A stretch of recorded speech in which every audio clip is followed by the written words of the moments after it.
When people ask the question of who the greatest of all time is in WWE, 10 times out of 10, I will give you the answer of The Undertaker. The Undertaker is the most prestigious, is a good word to use. The Undertaker is the greatest creation of Vince McMahon outside of WrestleMania. He's the one character that's been heralded and protected more so than any other character in the history of this company. You would never see The Undertaker sit down with an interview in character.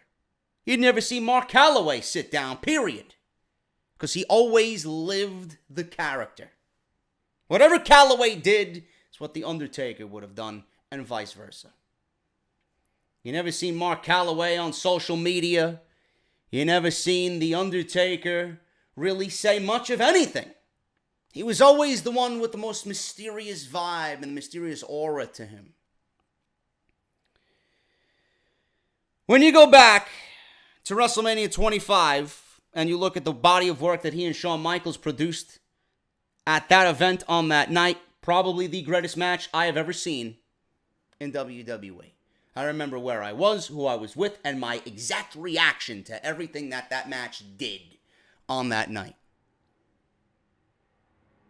We come to 2018, and The Undertaker honestly doesn't feel special anymore. The Undertaker is on social media. He's on Instagram. Undertaker's choke slamming Post Malone at a fucking VIP concert. What fucking day and age are we living in here, man? It's like a part of my childhood is just saying, fuck it, I don't give a shit anymore. WWE has used The Undertaker more so in 2018 than they have in previous years. Now, I don't know whether he got hip replacement surgery or not, but The Undertaker seems to not want to give up. What we seen in Orlando at WrestleMania with the hat and the trench coat and the gloves in the ring were really just that. They were just left there with no real meaning behind it. He doesn't want to walk away. And each and every time The Undertaker comes out, it becomes less and less special. That's just my honest opinion. You may have a different take on it or a different outlook on it. I just don't think The Undertaker is as valuable or is as necessary and needed or as special anymore to WWE. The Undertaker has become a novelty act. He isn't special anymore. His entrance isn't special anymore. The Undertaker character isn't special anymore. And it's merely brought back to put asses in seats because that's what it is now. Yet I'm the one sitting here becoming greedy and selfish because I want to see the WrestleMania 25 version of The Undertaker, but I know in 2018 we're not going to get anywhere close to that. So why bring him back? Why bring The Undertaker back? He is unnecessary. To the current product, The Undertaker character is unnecessary. Here I am, talking about The Undertaker in a cold open of this show, and there are plans for The Undertaker at SummerSlam. Let me repeat that. There are plans for The Undertaker at SummerSlam. Why? Why? Does The Undertaker need to be at SummerSlam? Does the WWE need The Undertaker to sell out SummerSlam? I'm pretty sure SummerSlam in the Barclays Center is already sold out. So why are you bringing The Undertaker back? Seems like an afterthought if you ask me. Who on the current roster would you even be interested in seeing The Undertaker go up against? If WrestleVotes has any say in it, they already have plans for The Undertaker and an opponent at SummerSlam. Who is it? I'm going to take one wild guess. And I think, and I hope, WWE is going in this direction. The Undertaker has actually wrestled, like I said, more in 2018 than he has in previous years. After watching him in the ring this year, apparently he had hip replacement surgery. I don't know when it was done. I don't know where it was reported, but apparently he had hip replacement surgery. This is the reason why he is continuing on. WWE is using him at MSG next month. WWE's already booked him versus Triple H at that big Australian Super Show in October.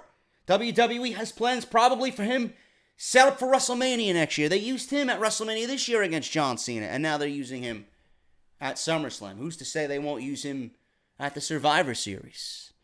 WWE has used The Undertaker more in 2018, more so than any other years previously. After watching him in the ring, it's very clear his hips and his hip replacement surgery had a tremendous impact on his overall health. Now he's been confirmed, like I said, for MSG, Australia in October, and he's being rumored for a huge match at SummerSlam. According to WrestleVotes, The Undertaker has been presented with a storyline and a match for the biggest party of the summer. It's unclear if he's accepted the match, but it seems obvious that he'll be wrestling in Brooklyn. There will be a lot of speculation regarding his opponent and storyline for the event, but most fans right now are having fun doing just that, speculating. According to WrestleVotes, the idea pitched to The Undertaker is something that was pitched in the past and something The Undertaker he himself has requested. Now, let's go over the list. That's the story there. Undertaker, SummerSlam, plans in place, plans pitched, up to him to accept it or not. Let's talk about possible opponents. I want to get out of the way right now. Braun Strowman and The Undertaker, they have a little bit of history. A little bit of history. I remember on Monday Night Raw, Braun Strowman walked away from The Undertaker while staring him down as he walked away into the crowd. This is not over, I believe, were the words uttered. Do I want to see Braun Strowman and The Undertaker at SummerSlam? Would it be a must-see match? Yes, because Braun Strowman has been a must-see act. Mix that with The Undertaker, it makes good headlines, it makes for a good scenario in the ring. Do I want to see a febile, old, broken down, decrepit Undertaker wrestling Braun Strowman, who he himself is green in the ring? They could do that. They could do that. They could put Braun Strowman on the undercard and then have him cash in the briefcase in the main event when Reigns slays Lesnar and win the world title. That's not my first choice, though. That may be WWE's first choice. They may be somebody that The Undertaker wants to work with. In fact, Braun Strowman is working with The Undertaker at MSG. He's teaming with Strowman. He's teaming with Reigns in a 6-man tag at Madison Square Garden. Who their opponents are, I don't really know. It may be Owens, Mahal, and some other bullshit. I don't fucking know. Who cares? I'm not going to be attending the show. I don't go to house shows. But The Undertaker and Strowman are going to be on the same team. That could be an indication of where they are going for SummerSlam. The other one is John Cena. John Cena disappeared after WrestleMania. He got squashed at WrestleMania. Looking back on the WrestleMania match, I think it was very well done. Some people are very unhappy about the way the match with John Cena ended up, but why? The match wasn't advertised. It wasn't a scheduled match at WrestleMania. That's the best outcome that WWE could have gave you. 3 minutes, squash. Says a lot about John Cena. He put over The Undertaker in a squash match at WrestleMania. John Cena was squashed. The face of the company beaten in 3 minutes at WrestleMania. That says a lot about Cena. WWE went with the right decision there to have it be a squash match in 3 minutes. It was unadvertised. Nobody realized or knew the match was even happening. It wasn't on the poster. It wasn't on the official lineup. Now, if the match was on the official lineup and advertised and we got a 3-minute match, I think a lot more people would have been pissed. People were still pissed, but at least understanding of why WWE did what they did. They left it open-ended for John Cena and Undertaker in a rematch at SummerSlam, but even after the outcome we got at WrestleMania, do you want to see John Cena and The Undertaker again? It certainly would be intriguing as far as storylines go. What does John Cena have to say? He was beaten in 3 minutes. Does he have anything else to say about The Undertaker? Or was it just that one-time deal? So I would be intrigued by a storyline they push with John Cena and The Undertaker if they wanted to continue that and actually have it be a full-fledged advertised match between the two. But again, that's not my top choice either. WWE could go with Kevin Owens. I think WWE would probably bring The Undertaker back on Monday Night Raw. God knows the show needs it. Kevin Owens is a great heel with great mic work. Having him interact with The Undertaker would be a thing of beauty. I think we could get a lot of verbal exchange between Kevin Owens and The Undertaker that would make for good television. Do I want to see that happen? It's a possibility. It would do nothing for Kevin Owens as far as his run on television. I mean, he would probably take an L. But being in the ring with The Undertaker at SummerSlam doesn't sound like a bad night's work for Kevin Owens, even if he is on the losing end of things. Still, not my top choice. There is one man on the main roster and one man in NXT that I would much rather see go against The Undertaker. We'll talk about the man in NXT. Aleister Black has qualities of an Undertaker. He's got the entrance, the ambiance, the casket that he comes up from, or what mimics a casket.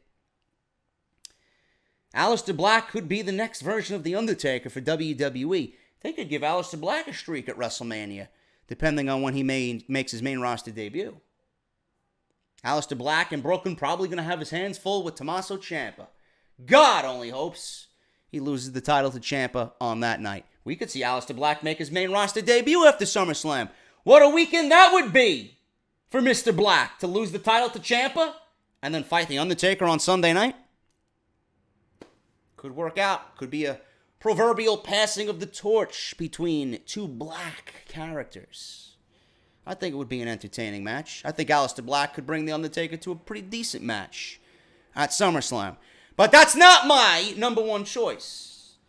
My number one choice is someone who has no momentum right now on the main roster. He vied for the Intercontinental Championship, failed at that.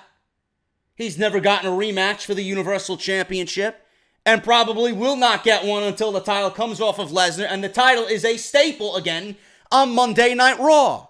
He could use some momentum, and then WWE could push him into possibly getting a rematch for the Universal Championship when Brock Lesnar goes away. Who am I talking about? I'm talking about Smiley Finn Balor. But we won't be having Smiley Finn Balor at SummerSlam. We need a reason to bring the Demon King back. We need a reason for Finn Balor to no longer smile, at least for the month of August. We need to see the demon emerge from his fucking tomb. And we need to see the Demon King in headlines versus the Dead Man at SummerSlam. That is the one match I think, A, would be a great headline, B, would be a great return match for The Undertaker, C, it would be a huge victory for Finn Balor to make him a staple on Monday Night Raw again and give him some momentum when the Universal Championship title comes back to Monday Night Raw on a regular basis. The Demon King versus the Dead Man at SummerSlam. Both entrances, Undertaker's being iconic, Finn Balor being one of the more cooler ones with the Demon. We haven't seen the Demon since TLC and his match with AJ Styles. I think it's about time we see the resurrection of the Demon King. Away go the Fruit Loop colors. Away go the smiles. Away goes this fucking cheesy behavior that he's been showcasing in recent months. We need Finn Balor back on a serious fucking note. And there's no better way than the Demon King versus the Dead Man at SummerSlam. That's my number one choice. That's my pick for the Undertaker's storyline at SummerSlam. Now, out of everybody that I mentioned, who would you like to see? Let me know down in the comments below. WWE officials are unlikely to reveal his storyline until after Extreme Rules at the earliest. That means the WWE Universe right now has a few weeks to have fun speculating, trying to figure out who The Undertaker will face at the lamest party of the summer. Undertaker, Balor is where your money is. If I had a second choice, it would be Aleister Black. I don't want to see Cena. I don't want to see Owens, and I don't want to see Strowman.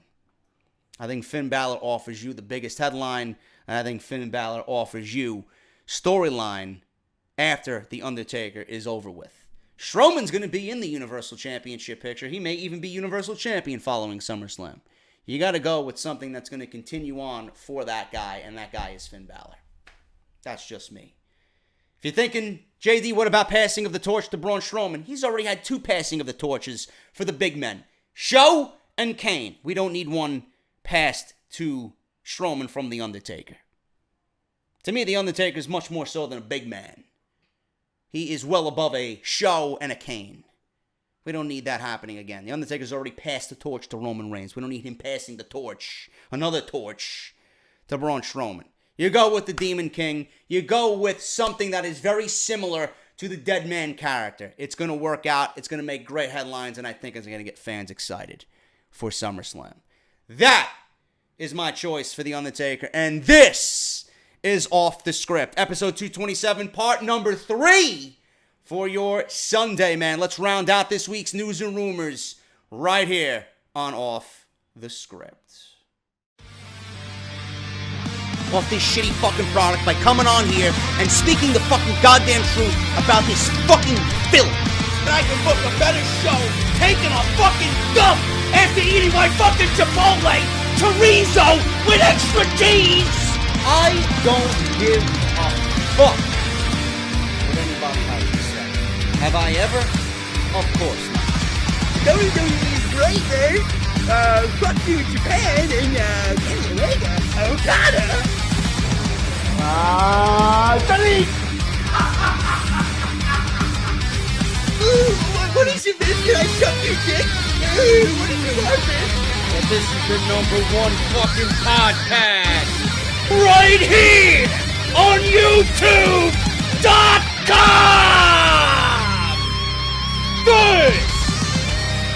This is Off the Script. Man, I want to thank everybody for showing support to the Ovarian Cancer Research Fund that my buddy Brian Ghoulish has set up right before I head to Pittsburgh for Extreme Rules. I'll be doing a live Off the Script from Terrace on 5th. And the owners, the McMullen family of Terrace on 5th, have set up multiple fundraisers that have gone off to be very successful. And Brian Ghoulish, he explained to me, and I explained to you guys, how his mother's going through recovery from ovarian cancer. And like I said, if you guys have had anybody in your family with ovarian cancer or cancer in general, that you know how devastating it could be. And we set up this fundraiser to bring awareness for ovarian cancer research, man. And I want to thank everybody for donating. To those who did donate, man, we raised $240 between the first 2 episodes of Off the Script, man. That's fucking awesome. That's fucking awesome. I'm going to continue to push this until I get to Pittsburgh, July 15th. I will be in Pittsburgh for Extreme Rules, man. I'll be there that weekend. We're going to have a huge meet and greet. It's going to be great. I'm probably going to set up a VIP list so I know how many people are coming. So we'll work that stuff out as we get closer. But I want to thank everybody for donating, man. If you guys have not donated and you want to, please do so. All the information is linked down below in the comment section, pinned at the very top, man. I'd love to get as much as we can going with this fundraiser, man. It's very important to Brian, his mother, the McMullen family, the entire Off the Script family. I want to show everybody the power of this podcast, man. So thank you guys so much for continuing your support in anything that I bring to your attention, man. You guys are fucking awesome. Also want to bring awareness to my friend Rusty, man. 2018 bike tour that he's doing this summer. He's bringing awareness to MS, multiple sclerosis. It's just a great cause, and he's biking to bring awareness to that, and he's raising money towards that as well. He's doing great. He's over 50% of his goal right now. If we can get him anywhere close to where he needs to be, man, that would be fucking awesome.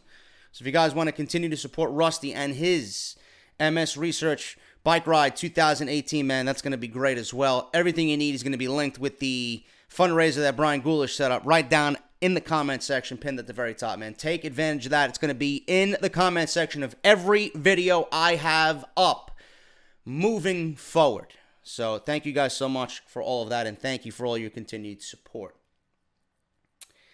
Yesterday's video got demonetized for absolutely no reason.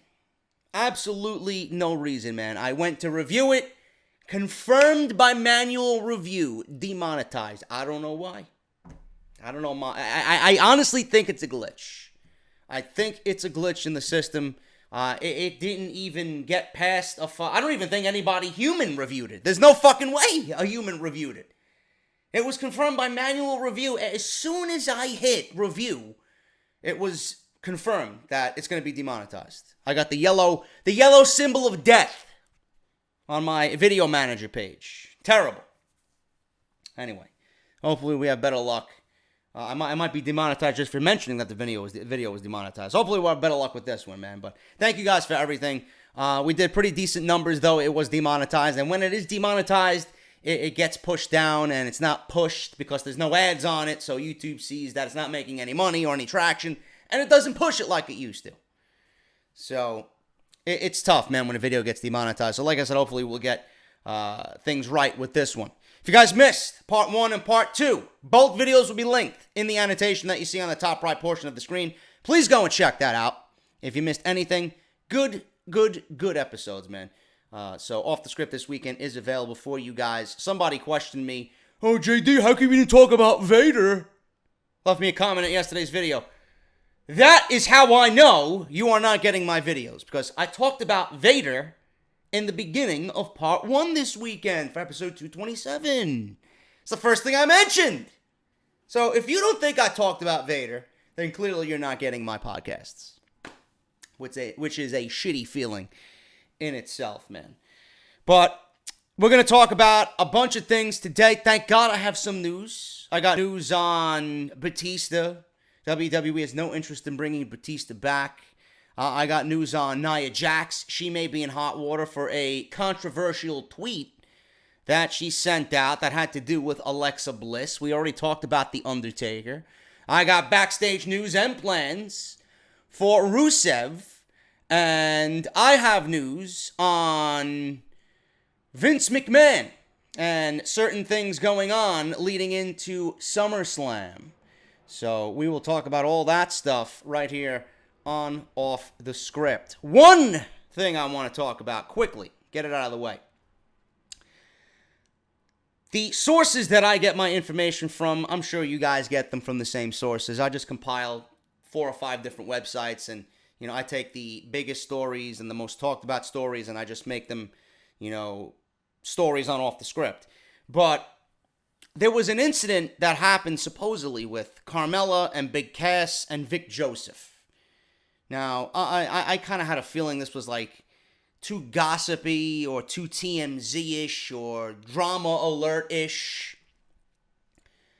And I want to bring it to your attention that whatever was talked about with Carmella, Vic Joseph, and Big Cass, and whatever incident that happened that led to his release stemming from that, was indeed misinformation. It was fake news. It was not confirmed by any sources whatsoever, and I want to let you guys know that whatever I had reported on yesterday's Off the Script from the sources that I got them from, they were wrong, and it was misinterpreted, and it was just a fake story. I'm assuming it was one of those stories that people put out there just to gain traction to their website. But a lot of people, a lot of different people were reporting this, man. So I'm like, oh, I guess this is a talked about thing, So I just want to bring it to your attention that was fake news, and it did not happen. It was all bullshit. So we can move on from Big Cass and his termination from WWE. He's gone. For whatever reason that he's gone, he's gone. We can all speculate. Most of the news that I reported so far on Big Cass has been true, but the Carmella issue was not true. So that did not lead to his termination. That was not the straw that broke the proverbial camel's back. It was just bullshit. So I just want to let you guys know about that. Follow me on social media, man. JD from NY206. We are at 22,000 followers on Twitter, so please go do that. If you guys want to subscribe down to the channel, we just hit 93,500 subscribers here on YouTube, man. We're making that push towards 94, and then we'll be 6,000 away from that elusive 100,000, man. It's a long time coming, so make sure you guys go and subscribe. Turn on the bell for notifications. If you guys want to support the podcast, there are ways to do that. I have multiple ways to do that, man. Barbershop Window is one way. Barbershopwindow.com/offthescript. 15 designs for your t-shirt needs, man. So I'm going to be in Pittsburgh. I'm going to be in Chicago. And then obviously SummerSlam here in New York City. You guys will see me in and around doing events, meet and greets, and a bunch of bullshit. Just having a good old time with a nice cold beverage in my hand. I want to see everybody in all 3 cities wearing JD merchandise, man. So get your fucking merchandise right now. If you order it now and you're going to be in Pittsburgh, you'll have it before then because it takes 2 weeks. So make sure you guys go and get your t-shirts, man. Barbershopwindow.com/offthescript. Thank you to those who have already ordered your shirts, man. I get notification of every sale. Thank you to those who ordered shirts yesterday. Moving on here, man, we got Audible, as always, great friends of the show, audibletrial.com/offthescript. If you guys want a free audiobook and 30 days, 1 month free of Audible service, you're going to use our link, audibletrial.com/offthescript, official sponsor of the podcast. Those are just 5 different books that you see there that you could get for free. Shawn Michaels, Wrestling for My Life, Justin Roberts, Best Seat in the House, Crazy is My Superpower by AJ Lee. The wife of Phil Brooks, CM Punk, My Life in Wrestling by Jim Ross, and No is a 4-letter word. How I failed spelling but succeeded in wrestling. I think that's what that says. Chris Jericho. And Chris Jericho's other books are on there as well as Mick Foley, Daniel Bryan, Bret Hart, Hulk Hogan, Ric Flair. All of them are on there, man. Plus over 190,000 different choices to choose from. audibletrial.com/offthescript. And like I said, I will be in Pittsburgh, live off the script, pre-party, prior to Extreme Rules, July 15th, Terrace on 5th. The largest outdoor lounge and penthouse bar, man. It doesn't get better than that. Outdoor lounge, penthouse bar. Man, the cold beverages are going to be on ice all afternoon long in the hot summer afternoon. Pittsburgh, located on the top floor of Buford's Kitchen, directly across from the PPG Paints Arena. I'll be going to Extreme Rules with the guys over at Wrestle Rumble, Brian Ghoulish. So it's going to be good, man. And then Saturday, when I get there, Saturday the 14th, Off the Script and Wrestle Rumble are going to be having a meetup. Live event. We may be doing something live, I don't know, from the Las Vegas Mexican restaurant. Details still to be announced. That's before Extreme Rules. 2 lucky winners or 2 lucky listeners of the podcast are going to get to sit down with me, talk wrestling, have beverages, and eat some good Mexican food, man. So make sure you guys come on out. July 15th, I'm going to be hyping that shit up the closer we get to Extreme Rules. So thank you guys so very much, man. Square away your plans for that weekend to come out and hang out with Wrestle Rumble, Brian Ghoulish, and the Off the Script family, man. Should be a good time. Should be a good time. I'll tell you what else is a good time, man, when we talk about wrestling news on this podcast. Let's talk about WWE officials reportedly being upset with Nia Jax for posting a controversial tweet. Now, one of the incidents which reportedly, actually, let me start this off here. Although backstage heat on WWE superstars can eventually wear off, you know, it tends to be nothing major. You know, some land in the doghouse if they don't like you. Some, you know, they're not in the doghouse all that often. But that didn't seem to be the case for Big Cass. They let him go.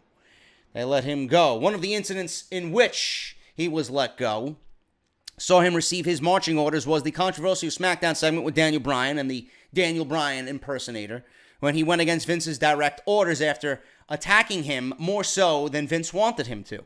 Despite that, it was thought that he'd eventually get back in the good graces of Vince McMahon, but now it looks as if another superstar could be in the doghouse based on comments made on social media. As we saw at Money in the Bank, Alexa Bliss cashed in her contract to leave as the new Raw Women's Champion, but Nia Jax and Ronda Rousey will still be hanging around the title picture in the coming months. Nia Jax is getting a shot at Extreme Rules. Ronda Rousey probably getting a title shot at SummerSlam, coming back from her 30-day storyline suspension. Jax, Extreme Rules, Rousey, SummerSlam. But there was a controversial tweet sent out from Nia's Twitter account. Whether it's been deleted since then, I don't know. But the Irresistible Force sent out somewhat of a controversial tweet, which many claim is in poor taste, and it's reportedly landed her in hot water. On Friday morning, she tweeted out, "For someone that doesn't care what anyone thinks, it's weird they have to go out and get a tattoo that says they're enough. Now, that tweet is believed to be about Bliss showing off her I am enough tattoo, which is in reference to her real life struggles, such as overcoming anorexia. Now, I haven't heard anything reportedly on Nia and Alexa having an issue with one another. As far as I know, they're still best friends. Like, they're really good friends in real life. Backstage, they hang out together, they drive together, they're road buddies. I don't know what's going on here. I don't know what's going on here. WWE has used real-life situations and turned them into storylines before, and there are friends outside of the ring, which could lead this to all being a work. However, the source is claiming that this might not be the case on this occasion. Sources have added that they were told WWE management saw this tweet Nia had sent out, and there is now reportedly heat on her for these comments. Readers have also pointed out that they are no longer following one another on Twitter, which again could be a work and nothing more. Some outlets have already gone as far as stating that Jax crossed a line with her tweet, whether it's a work or not, so it will be no surprise if her comments have landed her in hot water. This isn't anything new in WWE, as it's happened plenty of times over the years, such as Leo Rush, who is going to be making his 205 Live debut this coming Tuesday. He tweeted out when Emma was released, and that landed him in the fucking shithouse. Never mind the doghouse. So it'll be interesting to see how this one unfolds. I'm not looking to this as anything major. I think this is clearly something storyline driven. I don't think Nia and Alexa have any backstage heat. I think WWE is merely using the power of social media to get this feud over, because this feud went nowhere. It went nowhere going into WrestleMania and then again at Backlash. WWE is probably setting this up for their match at Extreme Rules to gain some type of traction.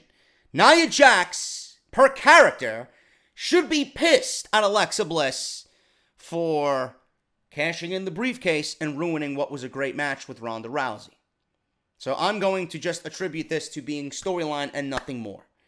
And WWE tends to use the power of social media to sell you on a storyline. They want you to think that there is some type of turmoil or internal struggle here or some type of personal issue.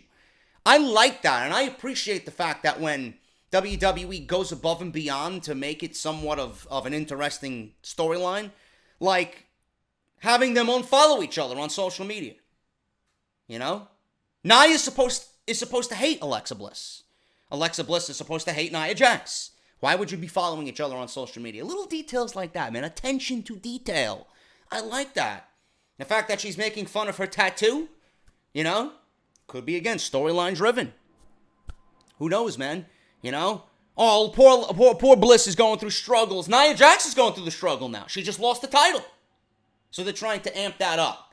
I'm going to think this is nothing more than storyline initiative. I don't think this is anything major. I don't think there's an issue between Alexa Bliss and Nia Jax. And if there is, you know, it's going to make for some juicy gossip. Who knows? But I'm going to say here that it's nothing more than storyline driven, you know, for WWE going into Extreme Rules. That's all I'm going to say about that.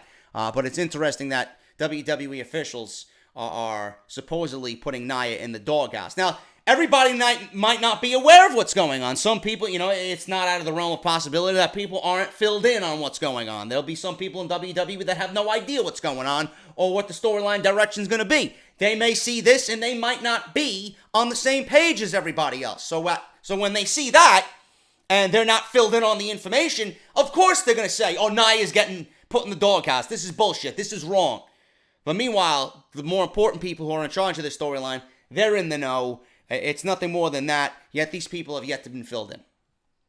So that could happen as well. But I think this is just storyline and nothing more for Nia Jax and Bliss moving forward going into Extreme Rules. WWE has no interest in bringing back a former heavyweight champion. I don't know why they wouldn't be interested. He is definitely one of the rising stars in Hollywood. And he has been part of the biggest movies in movie history. And WWE wants nothing to do with him at all, which is bizarre in itself.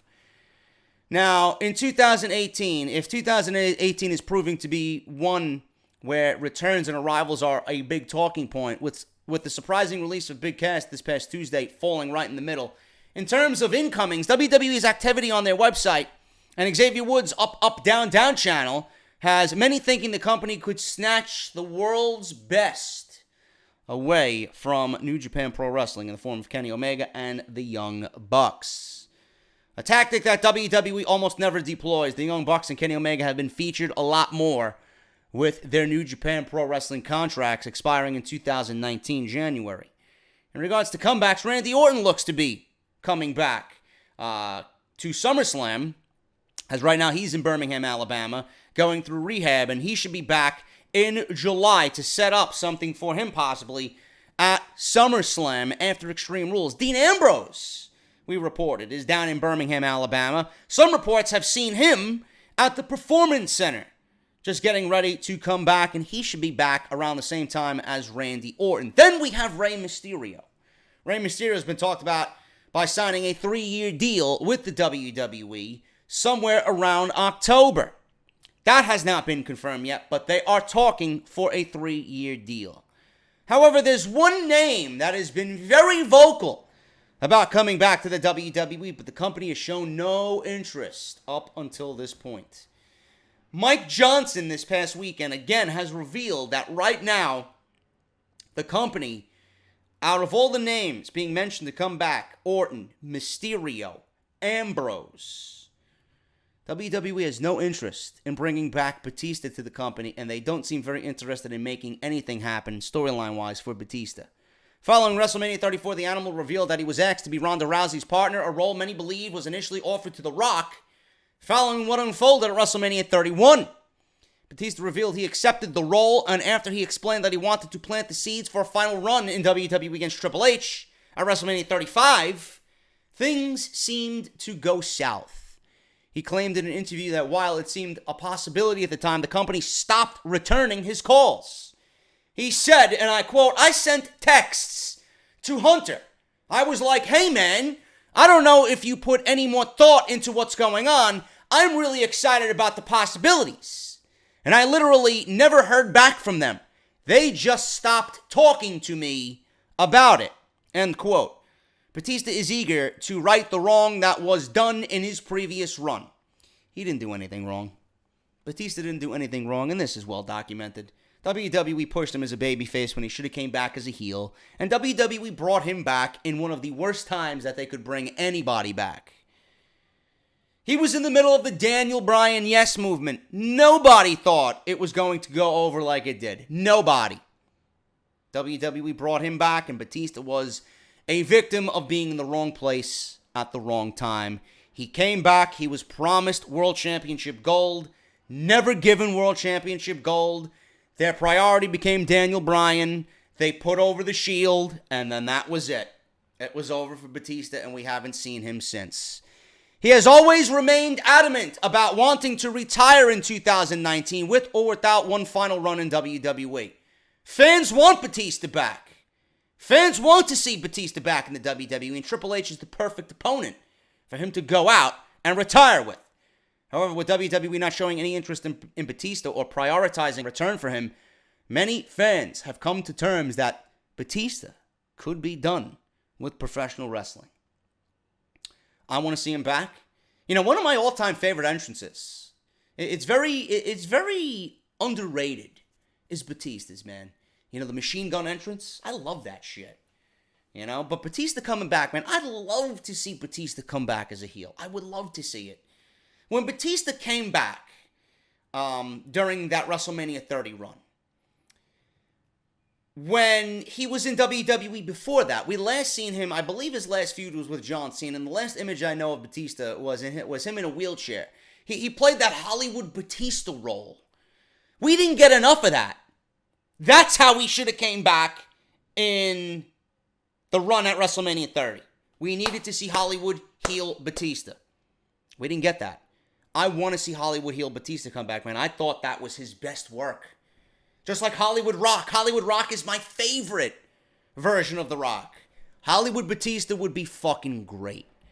And Batista, you know, if you put him back on Monday Night Raw, he would immediately, in that role with that gimmick, be a must-see character on that show. And we all know that Monday Night Raw needs something for us to fucking sink our teeth into because the show is god-awful.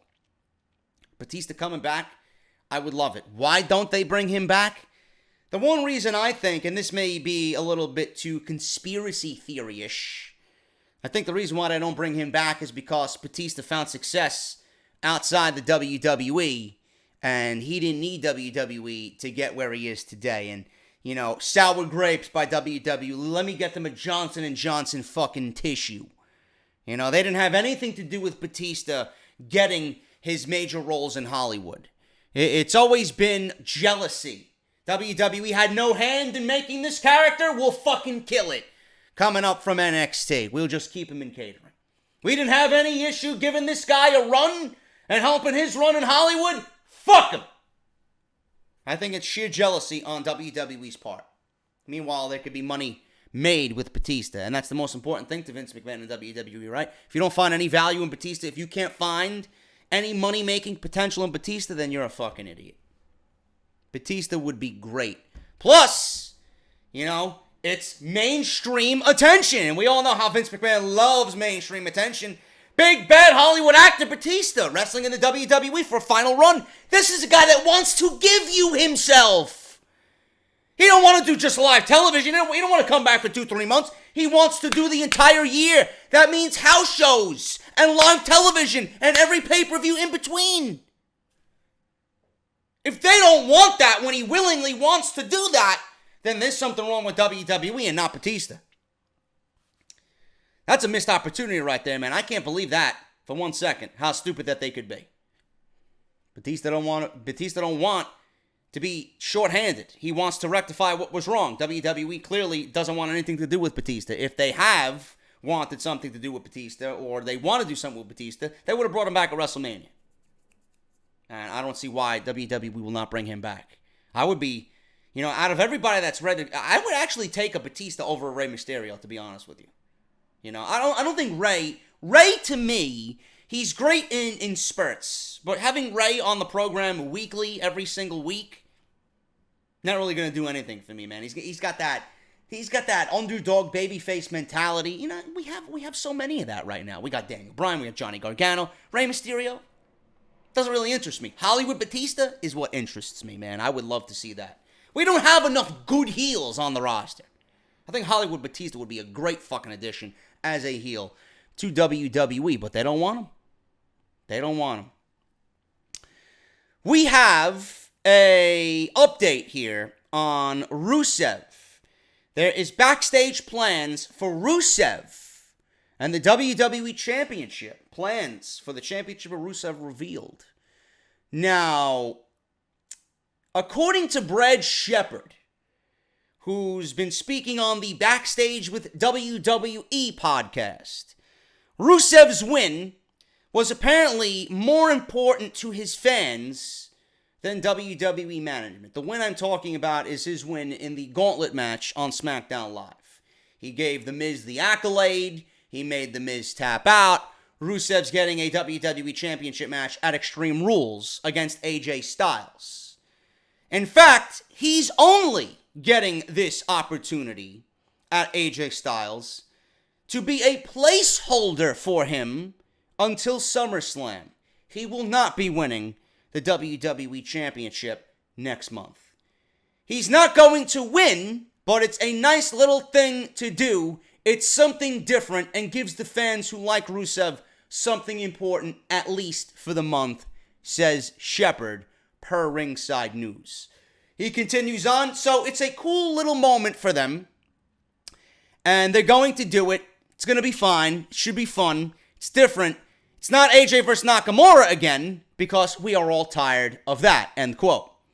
Arguably, WWE has made the right decision to have Rusev challenge, but not beat Styles, because there are plenty of other stars who deserve the title more than Rusev. But that will be no consolation for Rusev's fans because it sounds like WWE are going to ruin another Rusev Day. I mean, even if you're a fan of Rusev, which I'm sure we all are, you are, I am, we know he ain't winning the title. We know he ain't winning the title. That title is going to someone like a Samoa Joe or a Miz or a Daniel Bryan. You know, Rusev right now, WWE may have missed the boat on Rusev, to be honest with you now, because with the shakeup, you know, they stacked themselves on SmackDown Live with some of the best talent that this company has. SmackDown is stacked with main event talent, and that only has pushed Rusev down. Yes, he's still one of the most popular guys on the brand, but that doesn't mean Rusev's going to win the title above a Samoa Joe or a Daniel Bryan or a Miz. So, you know, it's going to be tough for Rusev to be world title material. But I will tell you this, with Rusev not winning the title, that doesn't mean that Rusev isn't being positioned, you know, high on WWE's list right now. What Rusev needs to do going into Extreme Rules is one thing and one thing only. He needs to put on the match of his career. He needs to go in there knowing that he really isn't going to factor into WWE Championship plans, but he needs to go out there and steal the fucking show. Rusev's main priority here is putting on the match of his career, shutting up every official in the back on SmackDown Live. So that when another opportunity comes, they'll think back to his match with AJ and be like, this guy is someone we can trust and someone we can believe in. This is going to be a showcase match for Rusev. It needs to be nothing more. We know he's not going to win the title. More than likely, it's going to be AJ versus Samoa Joe going into SummerSlam. WWE needs to hype up SummerSlam with the best matches possible. Rusev and AJ is not the best match possible for SummerSlam. Being that it's taking place at Extreme Rules, I think anybody with a brain realizes that it's nothing but a transition to get AJ to SummerSlam and give him an interim opponent in the meantime before we get to Joe. Use this as a showcase, shut everyone up, go in there. A match with AJ Styles could define your career moving forward. That's what it needs to be used for. It's going to be a great match. I'm happy for him. And listen, you know, people are saying, well, he's not going to win the title. It's a waste of time. You're in the main event, I would say, of Extreme Rules, or one of the main events of Extreme Rules, with the WWE Champion, challenging for the WWE Championship. That is not a bad situation to be in, if only right now for a month. If WWE didn't think Rusev deserved this opportunity, he wouldn't be there. They could have easily gave this to The Miz or Big E, you know?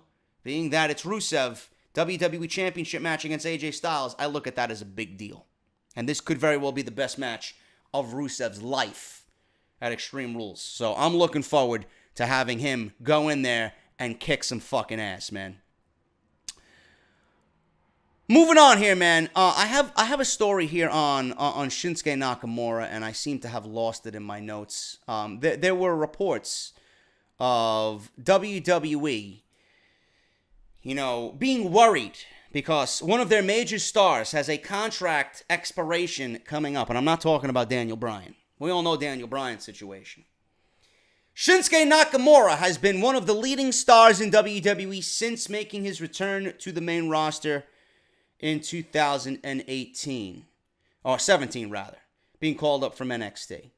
Within a year, he'd go on to win the Royal Rumble, challenge AJ Styles for the WWE Championship at WrestleMania 34. We all know WWE dropped the ball with Nakamura. I've said it time and time and time again. Hell in a Cell was when Nakamura should have won the WWE Championship. Having Jinder Mahal with the title not only killed Nakamura, not only did it kill SmackDown Live, it was a huge fucking cloud of garbage over the entire WWE. They ruined Nakamura, and they didn't do anything with him going into the Royal Rumble and going into WrestleMania. The heel turn seems to be the most defining thing about Nakamura right now in his main roster run. After failing to capture the SmackDown Live top prize in April, we have Nakamura turning heel in what fans are calling one of the best decisions in recent WWE memory. Nakamura's character almost perfectly offers itself to the bad guy role, as his underhand tactics combine very well with his "no speak English" catchphrase has gotten over well with the WWE fans. This had allowed him to stay in the title picture a little bit longer as the only contender to Styles' WWE Championship for a number of months. But now it looks like their feud is over. On this week's episode of SmackDown Live, a 6-man gauntlet match, a 5-man gauntlet match, that decided the number one contender for AJ Styles and his championship. It was Rusev who won that match after making The Miz tap out, meaning that he'll get a title shot at Extreme Rules. But where does this leave Nakamura? According to Dave Meltzer, it leaves him in quite a worrying position. One fan tweeted Meltzer asking if there was any chance of Nakamura returning to New Japan Pro Wrestling where he was so successful. Although Meltzer said that he doesn't expect that to happen, he also accepted that it's a possibility, and that will be worrying news for WWE and his fans. Arguably, you couldn't really blame Nakamura for wanting to move away from WWE if the time calls for it, especially if his situation doesn't improve in the near future. Yes, he was a 2-time NXT champion. He felt super special in NXT. WWE maintained the essence of what Nakamura is in Japan when he first came to WWE and debuted for NXT. They kept that intact. Seems like when he got brought to the main roster, they tried and they dropped the ball almost immediately after his first match with Dolph Ziggler. Yes, he's a 2-time NXT champion, but since moving up to the main roster, he hasn't won a single title yet and came up short in his long-running feud with AJ Styles that ultimately disappointed in the end.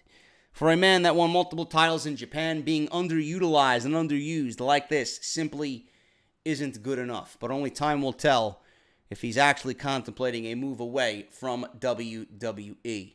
The reason why Nakamura came to WWE was to feud with top-tier talent, and Daniel Bryan was at the top of that list.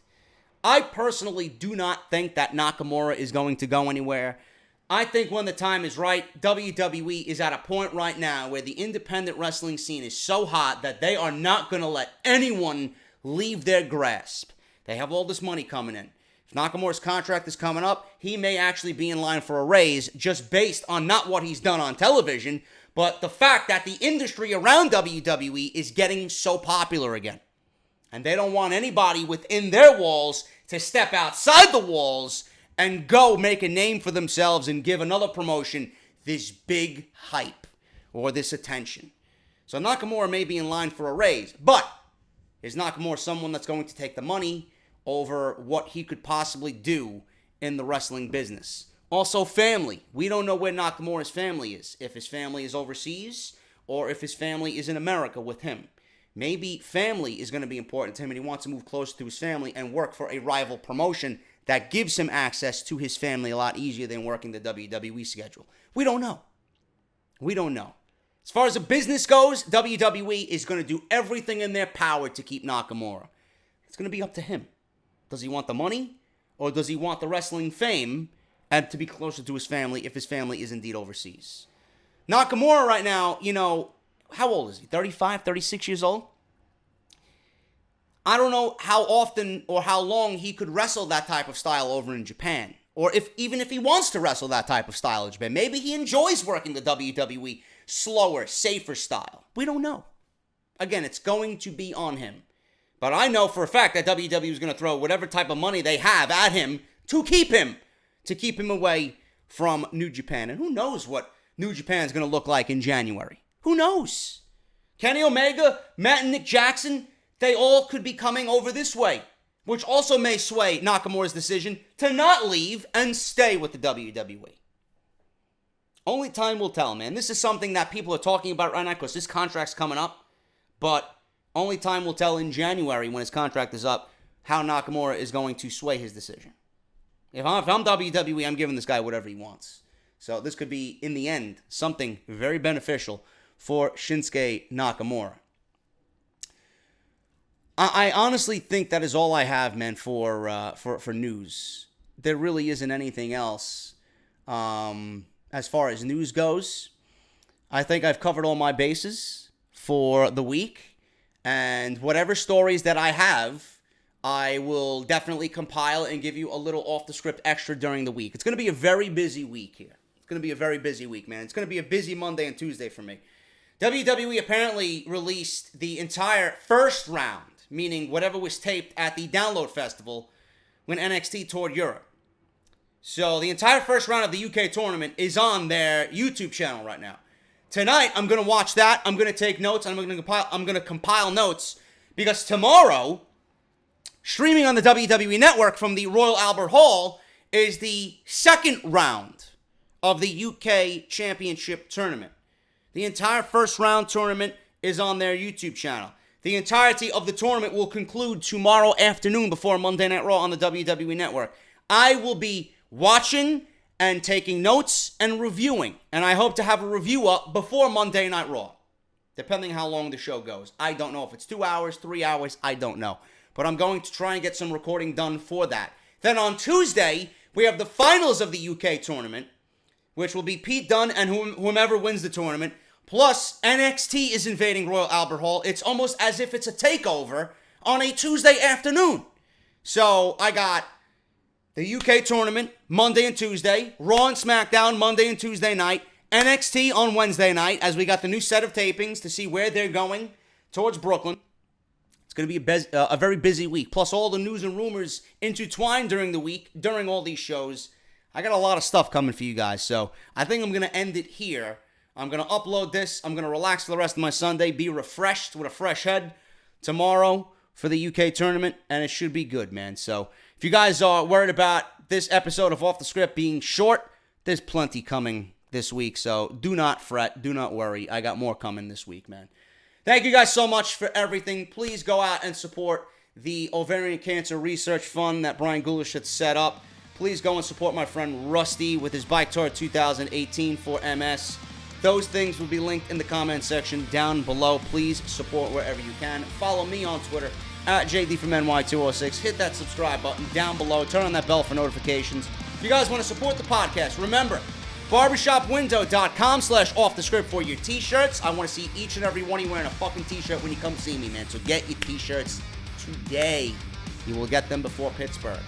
Also, please make sure you guys check out Audible, audibletrial.com/offthescript, and Patreon. If you guys want to support the podcast through Patreon, patreon.com/JD-from-NY206, man. I'm getting out of here. Thank you guys so very much. Hope you enjoyed this episode. Hit that thumbs up, and I'll see you tomorrow afternoon for the second round, or the entirety of the UK Championship Tournament. Thank you guys so much, and I'll see you tomorrow for the UK Tournament.